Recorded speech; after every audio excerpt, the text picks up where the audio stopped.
Hey everybody, it's Professor Malat with your Week 10 reading summary and overview. I'm going to give a little explanation for the short write that we have to do because I did get a couple of questions from students who were kind of working ahead before they have seen this unit or this module's overview. So we are diving into what's called ethnographic research methods this week. And there is a wonderful video lecture recorded by Professor Christina, I want to get her name right, Christina LaVecchia, who is a professor of English at the UC Clifton campus. And in that video, she talks a bunch about intro to discourse communities and ethnographic writing. It's kind of about 17 minutes long. You can start about 4 minutes into it. Otherwise, you'll just get a review of Discourse Community, John Swales, and all of that stuff. So that's a really good lecture. So I encourage you to watch that. And then we have a couple of readings that will help you to understand a little bit more about ethnography, autoethnography, how to conduct data, and this will prepare you for not only the Discourse Community Artifact Analysis, I can't talk today, which is this week's short write assignment, as well as prepare you for writing the draft for the Discourse Community research project. So I'm going to share my PowerPoint here. I just have to switch the things that I'm sharing. Switch over to the PowerPoint so we can talk a little bit more about ethnographic research methods. So key here is understanding what ethnography and autoethnography mean. These are key terms that we will be using a lot in the coming weeks. So it's important to understand that. So I pulled these definitions from a writing that's online, housed at the City University of New York, a title called Ethnography Made Easy. And here the writers say that for ethnography is a research method that permits researchers to explore and examine the cultures and societies that are a vital part of the human experience. So if you think of the researcher as being somebody who's on the outside of the group, doing the observations and analyzing how the group works, then that helps you to frame ethnography a little bit more. Autoethnography is similar. However, it's an approach to research and writing that seeks to describe and systematically analyze, that would be the writing about, personal experience, and that's where auto comes in, right? In order to understand cultural experience. So the researcher, if you think of it in these terms, the researcher is actually a member of the group that's being observed and being analyzed. So why does this matter to discourse community, right? Well, if you start thinking about discourse community, that, you know, there are groups that you may or may not be a part of, right? But that you have encountered in some way. So you could do an ethnographic research, right? You could be on the outside looking at a particular group that you might be interested in, right? Maybe it's a group that you eventually intend to become a part of, you know, your future career, perhaps. But similarly, and I think this is a lot easier for students to write about their chosen discourse community that they're actually a member of. So it's just a slight variation of terms. It would not be an ethnography. You're not looking from the outside in, but it would be an autoethnography. You're writing about your own personal experience as being a member of this group. So you kind of have the insider's edge. So hopefully that makes sense to you. Now, one of the readings that we have this week is putting ethnographic writing into context. This is a piece by Seth Kahn. It's a new one to me, but I think it's pretty good in helping you understand why we do this type of writing in English composition, in not English comp, but in intermediate comp. And why it matters. So some of the claims that Kahn makes here is that ethnographic writing is a powerful tool for learning and reflection. So even though we aren't in the field of anthropology, which is really the main type of ethnographic writing, is really how they do things in anthropology. It matters to us in English studies as well, because it challenges you to engage deeply with real people, with groups, with cultures. It encourages your ethical awareness and it encourages critical thinking. But there's also this recursive writing process that happens when you are doing ethnographic writing. So you are researching, you're interviewing, you're writing about it, you're drafting, and then you're going to go back and you might do a little bit more research. So it's not like this neat set of steps that you go through. You're going to go back and you're going to as you start learning new things, you're like, well, oh, now I want to kind of follow this path, right? So that's what recursive writing means. And of course, that's a big deal in our world of English studies. Ethnography is not objective science, right? So we're not really looking to be detached, especially if it's autoethnography, right? If you're a member of that group, you can't really be detached, right? So ethnographic writing really values subjectivity, voice, and the writer's presence. And Clifford Geertz, which I did not have you read Geertz. I read Geertz in my graduate studies, but Clifford Geertz is a big name in ethnographic writing.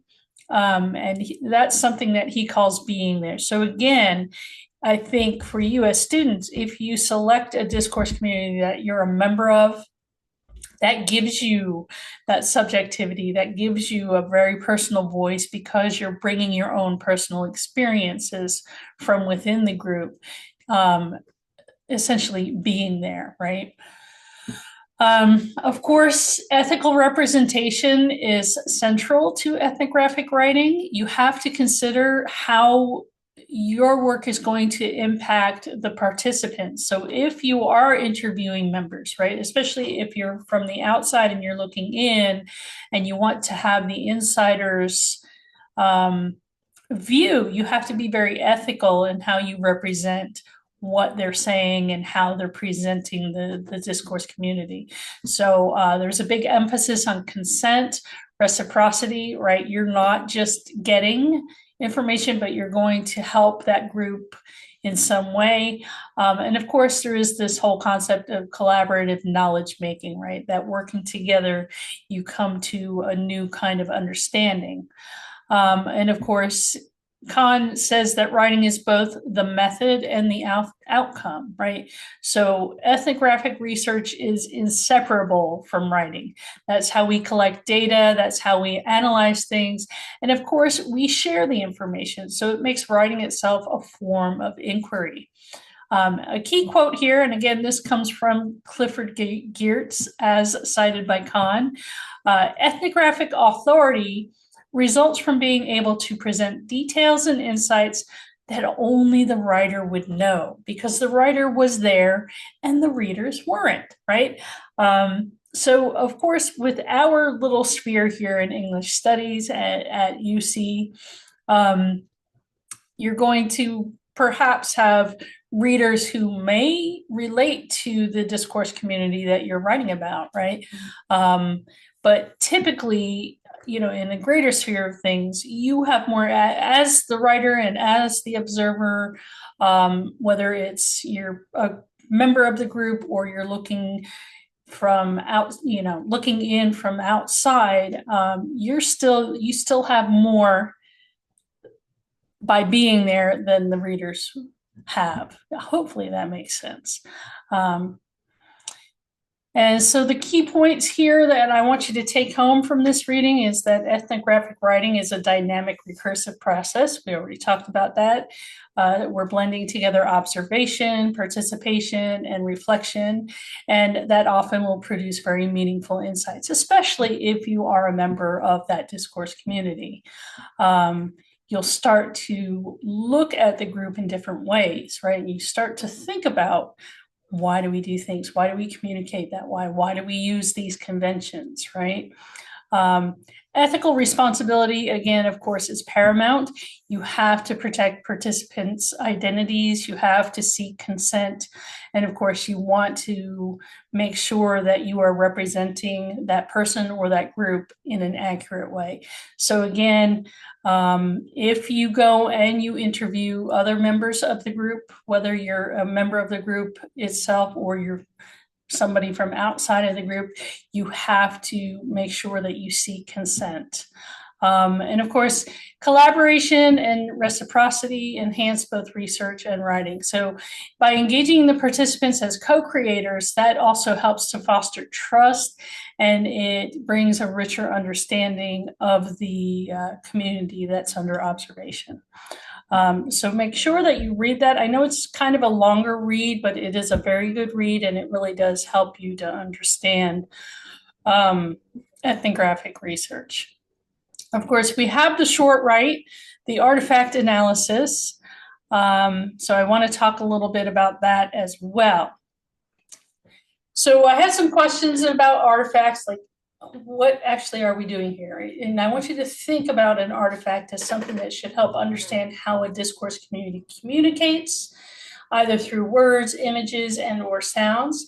An artifact can also provide information about the community or be meaningful to the community in some way. So some examples include the publications from the community. That could be things like journals, brochures, posters, newsletters, videos that they might put out as an entity. It could also include interpersonal communications, such as emails and letters, things such as poems or books, depending on the community, social media posts, right? Memes. Visual media such as movies, long-form content, short-form content, shorts, reels, etc. So some of these kind of cross over with social media postings, right? But also things that are nonverbal communications, pictures, drawings, artwork that might be relevant to the community. And you may, if you want to, you can decide to include one of the genres that you analyzed if it relates to your chosen discourse community. So, you know, again, I'm going to go back to the example of those of you who are in paralegal studies or pre-law, and you may have analyzed, you know, a court case or a claim or whatever it might be as one of your genres. You can use that within the framework of the artifact analysis. So let me go back and share our Canvas page. So hopefully you're seeing that.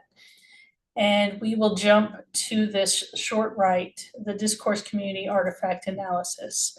I think it will be helpful for you to understand what the goal is here, right? So the purpose here is to help you practice critical analysis as well as those ethnographic research skills within the chosen discourse community. This was going to help you to understand how artifacts, right, things, tangible things, contribute to the identity and practices of the discourse community. So it doesn't necessarily have to be something written. It can, but you're not limited to just something that's written. So these skills are essential for your success because it will be valuable in your academic and professional lives, you know, once you leave this class. So of course, we have already selected a discourse community, and now you need to select an artifact, right? Choose an artifact that's significant to your discourse community and explain why you chose this artifact. I want you to then describe the artifact, whether it's physical, auditory characteristics, if applicable, explain the content of the artifact, if it's a text, a song, poem, so on and so forth. Why it's significant to the discourse community, and explain how your discourse community uses the artifact. And I do have an example that I wrote when I was in graduate school. It was kind of a draft thing, a very informal exercise. And I want this to be informal for you. I just want you to start thinking about the various ways we can understand discourse community. So explain how your discourse community uses the artifact, whether it's written or spoken communication, or if it's an actual physical thing, right? Like a microphone. I have a microphone sitting here on my desk that you don't see, but yeah. Okay. Identify the genre. This is if it's applicable, right? Identify the genre of the artifact, determine the intended audience of the artifact, and explain the purpose of the artifact. And of course, ethos, pathos, logos, if applicable. So again, this is a really informal thing, 10 points. You do it or you don't do it, complete or incomplete. There's no right or wrong. But let's take a look at my example discourse community artifact analysis. So when I was in graduate school, I was in a composition practicum that we did all sorts of assignments that we would eventually be assigning to students once we started teaching. So this is kind of an informal draft artifact analysis. I think we actually called it a cultural inventory, which I kind of like, you know. So I was actually writing about the quote unquote band geek or music discourse community. And here are the questions, or the question that was presented to us. Are there any artifacts or documents associated with this cultural group? So for example, paperbacks, anthologies, ramen noodles, which seems kind of random, but you know, if you're a college student, then ramen noodles might actually be very important to your discourse community, right? Describe one or more of these artifacts in great detail and explain their significance. So when I was in high school, I was a very serious musician. I was in every musical organization I could possibly be in, both choral organizations and instrumental organizations. So I spent a lot of my time in high school in the music department, and in particular in the practice room. So there was what we call kind of a subculture of the music students who spent a lot of time there, and I was part of that subculture. So I decided to focus on the practice room because it's a significant artifact for that smaller subculture of the music department. There were 3 practice rooms off the band room, so I go through it and I explain the rooms, what was inside the rooms, what the purpose was, and describe music stands and that kind of thing. Each room had a door with a narrow rectangular window, and sometimes we would tape paper up over the windows. So, you know, similar to some faculty offices that you may have seen where they have just kind of a little rectangle that you can look into to see if somebody's in their office. But sometimes you want privacy, so you tape paper up. And, you know, in a parenthetical aside here, I say, do you understand the humiliation of your clarinet squawking when working on a particularly difficult passage from the Mozart concerto? Heaven forbid if anyone knew it was coming from the second chair. I was second chair. Besides being a place for music students to rehearse, the practice room also acted as a social space where music students could hang out in their free time. The teachers really didn't have a problem with that as long as we were behaving ourselves. We would often bring our lunch from the cafeteria and eat in the practice room. Or sometimes, you know, if you were dating somebody who was also in the music department, you might sneak off and have a kiss or two in the practice room. And of course, I talk about a little bit of this small subculture of band geeks who use the practice room as an escape from the larger student body. And we dubbed ourselves the Practice Room Rebellion, PRR, mainly because they were or we were rebelling against the designated use of the practice room, utilizing it as an alternative social space. So hopefully this example gives you some of an idea of what I'm kind of looking for. I want you to start to get a little bit descriptive, right? So we're kind of blending what we've done in the personal narrative by getting descriptive and pulling on memories and that kind of thing, but also pulling in what we've done with the genre analysis and talking about how various texts work within a community. So now you're kind of tying all of this stuff together. So hopefully you start to understand what we're really getting at here. Let me go back to the module itself. Excuse me. Week 10 module to make sure I haven't forgotten anything else.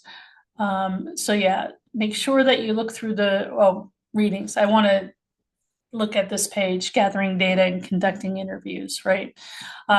So part of the research that you'll be doing involves collecting primary data through gathering samples of writing in as many genres the discourse community uses, and interviewing at least one other member of the community. I know that seems like a very daunting thing and it might be very hard to do, but it's good to get another member's input.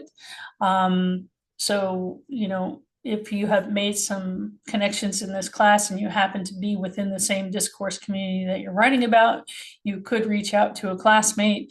The focus should be on the composing practices and genres produced or used by the group.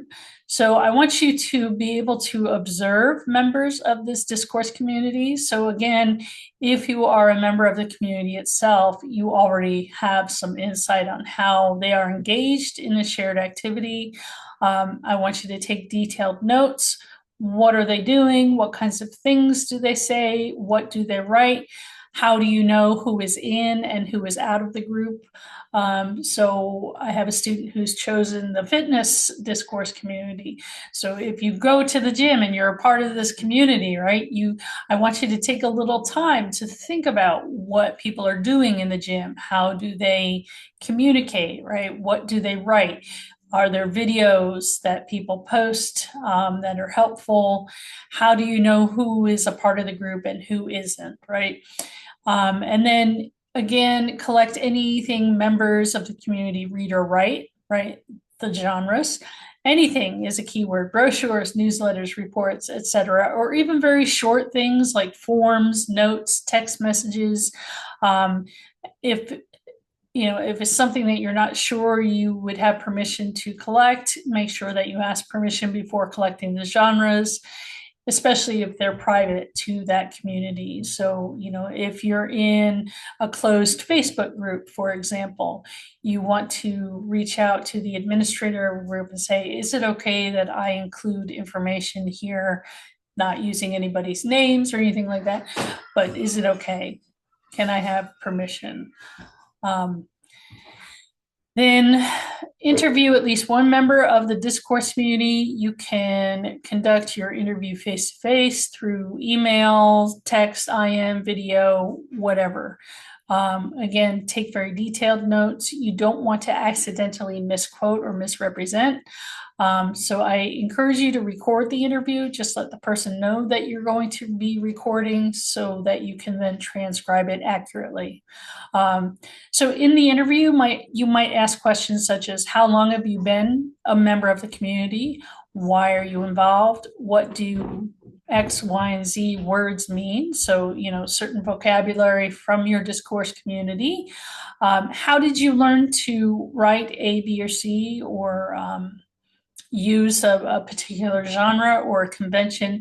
And how do you communicate with other people on your team, in your restaurant, so on and so forth, whatever the group happens to be. You can decide to ask additional questions if you feel they will help in your understanding of the community or promote your research. If you do, please make sure to note any additional questions and add them to your transcript. And I would like the transcript to be an appendix to your final document. Be sure to explain the purpose of the interview to the person you're interviewing. and describe your project clearly. Tell them what you're doing, right? If your interview candidate falls through, be sure you have some kind of a backup plan. And remember that your notes and transcripts will be part of your final essay, formatted as an appendix. And I'm going to actually jump ahead here because I think I shared someone's, well, we have a research proposal that I shared, and then I think I'm just looking ahead. So you can always look ahead to see examples of different types of discourse community research. I have a few examples that are actually on the internet. And then I also have the final example in the final week of a student who wrote for me a few years ago. Yeah, so you'll see here how this student has decided to do things. They have a whole literature review, data and methods. So this is really a nice formal thing. We have works cited, and then we have the appendix with some examples of their texts. So hopefully that is helpful to you. So you can always jump ahead to the final week to take a look at that example, just so you know what you're in for. If you have any questions in the meantime, please do not hesitate to reach out to me. That's why I'm here. Email is best, but if you feel like texting me, you can. I'm in the final month of our baseball season with my son. And, fortunately, things haven't been quite as busy as they used to be. So in previous summers. So it's been actually a very relaxing summer. So I'm here, I'm available for you. If you need some help, please feel free to reach out. And of course, I'm not the only person who can help. We have wonderful tutors at the Academic Writing Center that's part of Learning Commons. They are available online, and that information is pretty easy to find if you go into the Claremont student resources. And that's not limited to Claremont students. Of course, I think in the summer term, typically we go through the resources that are available at the Clifton campus. So there are tutors available to help you with anything that might need help with, right? So please take advantage of it. It's a free service. And again, they can do it virtually, so you don't have to be in Cincinnati or the greater Cincinnati area to take advantage of that. Okay, take care, everybody. Have a fantastic week. Bye-bye.